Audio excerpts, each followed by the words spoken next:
Hello friends, welcome to my YouTube channel. So friend, आज हम इस वीडियो में डिस्कस करने वाले हैं एमए फाइनल ईयर इंग्लिश का पेपर जिसका नाम है 20th सेंचुरी लिटरेचर। तो इस बुक्स में जो भी इंपॉर्टेंट क्वेश्चन बनते हैं, टॉपिक्स बनते हैं, उन सब का आज हम क्विक रिवीजन करेंगे। एंड स्टार्ट करते हैं यूनिट 5 सबसे लास्ट वाले से। एंड कोई भी क्वेश्चन आ जाए उस टॉपिक से रिलेटेड, आपने जो समरी सुन रखी है, जो समरी आपने पढ़ी है, आपको समरी ही वहाँ पर मेनली लिख कर आनी है। तो ये बात आप अपने ध्यान में रख लेना। स्टार्ट करते हैं सबसे पहले जॉर्ज ऑरवेल का टॉपिक जिसका नाम है रिफ्लेक्शन ऑन गांधी। अब जैसा कि नाम से पता चल रहा है, रिफ्लेक्शन ऑन गांधी मीन्स कि जो गांधी जी हैं उनके जो वर्क्स हैं उनके ऊपर इन्होंने रिफ्लेक्शन किया है। उनके जो वर्क्स हैं उनके ऊपर अपने विचार दिए हैं कि वो क्या सोचते हैं, उनके जो गांधी जी के द्वारा किए गए काम हैं, कौन कौन से काम ऐसे हैं जो अच्छे हैं, कौन सी ऐसी बातें हैं जो उनके अनुसार सही नहीं हैं। तो इन सब के बारे में बताया है। तो जब आप इस क्वेश्चन में जब आप आंसर लिखना स्टार्ट करोगे तो सबसे पहले तो आप यही बताओगे कि जॉर्ज ऑरवेल है जो उन्होंने इस टॉपिक के अंदर गांधी जी है जो उनके बारे में बताया है, उनके जो वर्क्स हैं उनके ऊपर रिफ्लेक्शन किया है। ठीक है, उसके बाद यहाँ पर उन्होंने अपने व्यूज़ बताए हैं गांधी जी को लेकर। कुछ व्यूज़ ऐसे हैं जो कि पॉजिटिव हैं, कुछ ऐसे भी व्यूज़ हैं जो कि नेगेटिव हैं। यानी कि जॉर्ज ऑरवेल गांधी जी की बहुत सारी ऐसी बातें हैं जिनसे वो बहुत ज़्यादा इंस्पायर हैं, उनकी तारीफ़ करते हैं, लेकिन कुछ ऐसे भी व्यूज़ हैं जो कि उन्हें पसंद नहीं हैं गांधी जी के। तो इन सब के बारे में ये टॉपिक आपका है। टॉपिक की शुरुआत में ये कहा गया है कि जो लोग हैं वो गांधी जी को संत मानते थे, क्योंकि गांधी जी है जो वो सिंपल लाइफ जीते थे और लोगों को अच्छे उपदेश वगैरह देते थे। गांधी जी के बहुत सारे आइडल्स आदर्श थे, गांधी जी उन्हीं आइडल्स वगैरह पर चलते थे। तो यहाँ पर जॉर्ज ऑरवेल कहते हैं कि गांधी जी हैं जो उन्होंने कभी भी अपना पर्सनल प्रॉफिट नहीं देखा है, उनके जो आदर्श हैं वो बहुत सिंपल थे, वो खुद एक सिंपल लाइफ जीते थे। तो जो लोग हैं वो तो उन्हें संत मानते थे, लेकिन गांधी जी कभी भी ये नहीं कहते हैं कि वो संत हैं। जब गांधी जी इस दुनिया में थे तब क्या था कि जो देश है इंडिया है वो अंग्रेज़ों के अधीन था। तो लोगों को ये विश्वास था कि गांधी जी ही हैं जो उन्हें अंग्रेज़ों से आज़ाद करवाएंगे। तो लोग हैं जो वो अपने व्यूज़ रखने के बजाय जो गांधी जी की बातें हैं उन्हें ही फॉलो करते रहते थे। तो यहाँ पे जॉर्ज ऑरवेल है जो वो ये कहते हैं कि गांधी जी सिंपल थे, उनके बहुत सारे आदर्श थे जो कि बहुत अच्छे थे, लेकिन गांधी जी एक स्ट्रिक्ट पर्सन थे, वो हमेशा अपने आदर्श पर अड़े ही रहते थे, समय के साथ वो चेंज नहीं होते थे। कभी कभी क्या होता है कि हमें अपने आदर्श से थोड़ा अलग करना पड़ता है, लेकिन कभी भी गांधी जी अपने आदर्शों को छोड़ते नहीं थे। और वो ये बात भी कहते हैं कि गांधी जी ने बहुत ऐसे काम किए हैं देश के लिए जिसके कारण उनकी बराबरी अभी तक कोई भी नहीं कर सके हैं, हम किसी को भी उनके बराबर नहीं कह सकते हैं। गांधी जी का देश को आज़ाद करवाने में बहुत इम्पोर्टेंट रोल रहा है। इसके साथ ही जो गांधी जी की बुक है माई एक्सपेरिमेंट विद ट्रुथ, उसमें गांधी जी के जो वर्क्स थे, गांधी जी की जो बातें हैं, उन सब को पढ़ते हुए, उन सब को रीड करने के बाद जॉर्ज ऑरवेल ने गांधी जी के प्रति जो उनके व्यूज़ थे, उनका जो नज़रिया था वो अपने इस टॉपिक में बताया है। वो कहते हैं कि जो गांधी जी हैं उन्होंने क्या है कि अपने कुछ सिद्धांत बनाए थे, जैसे कि नॉन वायलेंस का, सत्याग्रह का। तो गांधी जी ने देश में अहिंसा है जो उसके उपदेश दिए थे। गांधी जी का ये कहना था कि हमें कोई भी जो काम है वो शांत रहकर बिना हिंसा के करना चाहिए। तो यहाँ पर क्या था कि देश के अंदर लोग अपने व्यूज़ रखने के बजाय गांधी जी के पीछे पीछे चलते थे। लोगों को इतनी फ्रीडम नहीं थी कि वो अपने व्यूज़ दे सकें, बट गांधी जी हैं जो वो बहुत सिंपल लाइफ जीते थे, उनके आदर्श बहुत अच्छे थे, तो इससे देश को बहुत ज़्यादा प्रॉफिट हुआ है। इसके साथ ही जो गांधी जी हैं वो एक पॉलिटिकल लीडर के रूप में कभी भी सामने नहीं आए हैं। ऐसा नहीं है कि गांधी जी हैं जो वो किसी भी पॉलिटिकल पार्टी से, या फिर हम ये कहें कि उन्होंने पीएम वगैरह के लिए कोशिश की हो। वो हमेशा एक सिंपल लाइफ जीते थे, उनका कोई खुद का पर्सनल आश्रम वगैरह भी नहीं था। उन्होंने कभी भी जो भी काम देश के प्रति किया है उसमें कभी भी अपना पर्सनल प्रॉफिट नहीं देखा है। बट कमी सिर्फ ये थी कि गांधी जी के जो प्रिंसिपल हैं वो उस पर अड़िंग रहते थे, फिक्स रहते थे। उसे जैसे टाइम के साथ चेंज होना होता है, लेकिन वो कभी भी चेंज नहीं होते थे। दूसरी प्रॉब्लम कि वो अपनी लाइफ में यानी कि अपने जो सिद्धांत है उस पर इतना ज़्यादा कट्टर थे कि कभी कभी तो वो अपनी फैमिली को भी अवॉइड कर देते थे। यानी कि वो देश की भलाई में इतने ज़्यादा उलझे हुए थे कि वो अपनी फैमिली को इग्नोर कर देते थे। एक बार वो बीमार हो गए थे तो डॉक्टर ने उन्हें ये एडवाइस दी थी कि आपको मांस वगैरह खाना है, एनिमल का जो फूड मांस वगैरह होता है वो खाना है। तो गांधी जी है जो वो एक शाकाहारी थे, उन्होंने खाने से मना कर दिया। उनका मानना था कि शाकाहारी यानी कि हम फल सब्जियां खा सकते हैं लेकिन किसी भी दूसरे जीव का मांस वगैरह नहीं खा सकते हैं। तो इस तरीके से यहाँ पर गांधी जी के जो बारे में जो उनके व्यूज़ थे वो सारे इस टॉपिक के अंदर जॉर्ज ऑरवेल ने बताए हैं। अब हम डिस्कस करेंगे टॉपिक जिसका नाम है brave new world. So start करते हैं इसकी समरी के बारे में। इसमें क्या होता है कि एक डायरेक्टर होता है जो कि लंदन में रहता है। तो इस नॉवल के अंदर क्या है कि फ्यूचर की सोसाइटी के बारे में इमेजिन किया गया है और फ्यूचर की सोसाइटी ऐसी होगी जहाँ पर जो बच्चे हैं वो अननेचुरल वे में पैदा किए जाएंगे। तो ये सब एक इमेजिनरी है, कल्पना की जा रही है कि फ्यूचर में ऐसा ऐसा होगा। ओके, अब यहाँ पे क्या होता है कि जो डायरेक्टर होता है वो बच्चों को लेकर, लड़कों को लेकर एक जगह पर लेकर जाता है जहाँ पर वो उन्हें दिखाता है कि किस तरीके से बच्चे अननेचुरल वे में पैदा किए जाएंगे। और वो खुद डायरेक्टर और जिन्हें वो लीड कर रहा है, जिन लड़कों को, वो खुद भी क्या है कि अननेचुरल वे में ही पैदा किए गए हैं बॉटल के अंदर। तो ये चीज़ डायरेक्टर है जो उन लोगों को सिखा रहा होता है जो कि एक फ्यूचर की सोसाइटी के बारे में बहुत ही बैड पॉइंट ऑफ व्यूज़ दिखाया गया है। अब यहाँ पे जो डायरेक्टर है वो कहता है कि इन बच्चों को अननेचुरल वे में पैदा किया जाता है और इन्हें 5 कैटेगरीज में बांटा गया है। यानी कि जो सोसाइटी है उसमें क्या है कि 5 कैटेगरीज हैं। पहली जो कैटेगरी है उसका नाम है अल्फ़ा, दूसरी कैटेगरी है उसका नाम है बीटा, तीसरी कैटेगरी का नाम है गामा, फोर्थ कैटेगरी का नाम है डेल्टा और जो फिफ्थ कैटेगरी है उसका नाम है एप्सिलॉन्स। तो ये 5 कैटेगरीज हैं जिसमें से अल्फ़ा और जो बीटा कैटेगरी है वो हाई कैटेगरीज हैं और जो बाकी की 3 कैटेगरीज हैं वो लोअर कैटेगरीज में आती हैं। और इनका जो प्रोफेशन होता है वो भी कैसा होता है, लोअर ही होता है। और ये सोसाइटी बनाई क्यों गई है, ताकि सभी लोग खुश रहें, कोई भी दुखी ना हो। एंड इस सोसाइटी में क्या है कि सभी लोगों को एक ड्रग्स दिया जाता है, उस ड्रग का नाम है सोमा ड्रग। ये सोमा ड्रग इसीलिए दिया जाता था ताकि सभी लोग खुश रहें, कोई भी दुखी ना रहे।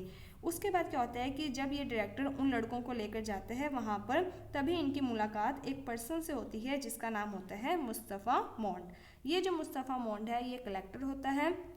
उसके बाद क्या है कि ये मुस्तफ़ा मॉन्ड कहता है कि हमने ये सोसाइटी क्यों बनाई है, ताकि सभी लोग खुश रहें। और सोमा ड्रग्स इसलिए दिया जाता है ताकि इनके अंदर से जो इमोशन, डिज़ायर और रिलेशनशिप की भावना है वो ख़त्म हो जाए। क्योंकि ये जो इमोशंस होते हैं, किसी के साथ जब हम ज़्यादा अटैच हो जाते हैं, डिज़ायर यानी कि जो हमारी इच्छाएं होती हैं जब वो पूरी नहीं होती हैं, इसके अलावा जो रिलेशनशिप होते हैं जब उनका ब्रेकअप हो जाता है तो हमें बहुत ज़्यादा दुख होता है, जिसके कारण क्या है कि इंसान दुखी रहने लग जाता है, वो कभी खुश नहीं रह पाता। और इन्हीं फीलिंग्स को ख़त्म करने के लिए, उसको खुश रखने के लिए ही क्या है, सोमा ड्रग्स दिया जाता है।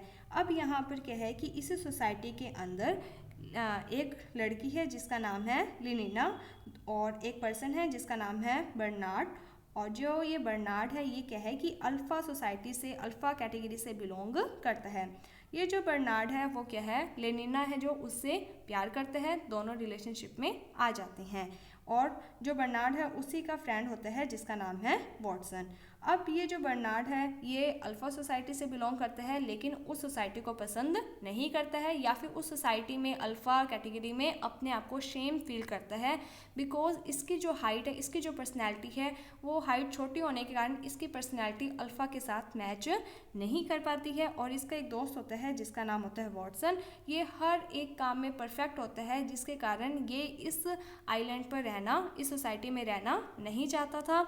अब यहाँ पर क्या होता है कि ये जो बर्नार्ड होता है ये डायरेक्टर के पास जाता है और ये कहता है कि मैं अपनी बिलव्ड लेनिना है जो उसके साथ एक दूसरे आइलैंड पर वेकेशन के लिए घूमने जाना चाहता हूँ, और उस आइलैंड का नाम होता है सेवेज रिजर्वेशन।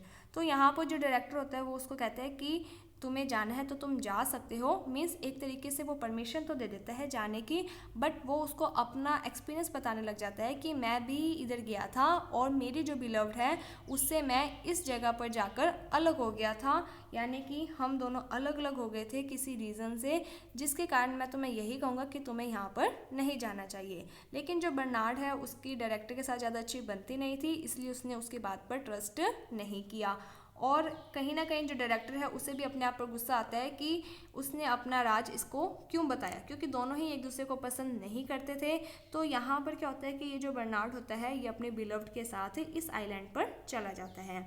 इसके बाद यहाँ पर ये एक लड़के से मिलता है जिसका नाम होता है जॉन, और वो जो जॉन है वो क्या है, इंग्लिश बोल रहा होता है। इसके साथ ही वो शेक्सपियर के क्योट्स भी बोल रहा होता है, जिसके कारण बर्नार्ड को बहुत ज़्यादा हैरानी होती है कि ये जंगली इलाका है और इस इलाके में इस लड़के को इंग्लिश कैसे आ सकती है और ये शेक्सपियर के जो क्योट्स वगैरह हैं ये कैसे बोल सकता है। उसके बाद इन्हें पता चलता है कि जो जॉन की मदर है वो कौन है, लिंडा, और जो लिंडा है वो लंदन में रहती थी और किसी रीज़न से ये यहाँ पर रह गई थी और वापस लंदन नहीं जा सकी। अब ये जो लिंडा होती है ये कौन थी, तो ये डायरेक्टर की बिलव्ड ही थी। ये बात किसको पता चल जाती है, बर्नार्ड को। अब बर्नार्ड है जो, उसे जब ये बात पता चलती है कि लिंडा और जॉन, लिंडा है जो वो डायरेक्टर की वाइफ है और जॉन डायरेक्टर का बेटा है, तो ये डायरेक्टर को वैसे भी पसंद नहीं करता था, इसलिए उससे बदला लेने के लिए ये इन दोनों को कहाँ पर ले आता है, लंदन में। जो डायरेक्टर है वो लड़कों को लीड कर रहा होता है, उनकी क्लास लगा रहा होता है। तभी क्या होता है कि ये जॉन को उसकी क्लास में ले जाता है, सबके सामने ले जाता है, और जॉन जैसे ही डायरेक्टर को देखते हैं तो फादर फादर कहने लग जाता है, जिसके कारण क्या होता है कि डायरेक्टर को बहुत ज़्यादा शर्मिंदगी फील होती है, क्योंकि एक तरफ तो वो खुद उन लड़कों को लीड कर रहा था, अननेचुरल वे में बच्चे कैसे पैदा किए जाते हैं बॉटल्स में, और यहाँ पर क्या हो रहा है कि उसका खुद का ही एक बेटा है, जिसके कारण डायरेक्टर को बहुत ज़्यादा शर्मिंदगी फील होती है और वो अपने जो पोस्ट होती है उससे इस्तीफ़ा दे देता है, रिज़ाइन दे देता है। अब यहाँ पर क्या होता है कि ये जो जॉन होता है ये लंदन में ही रह रहा होता है, उसे सोसाइटी का एक पार्ट बन गया है, उसी सोसाइटी में ये रह रहा होता है।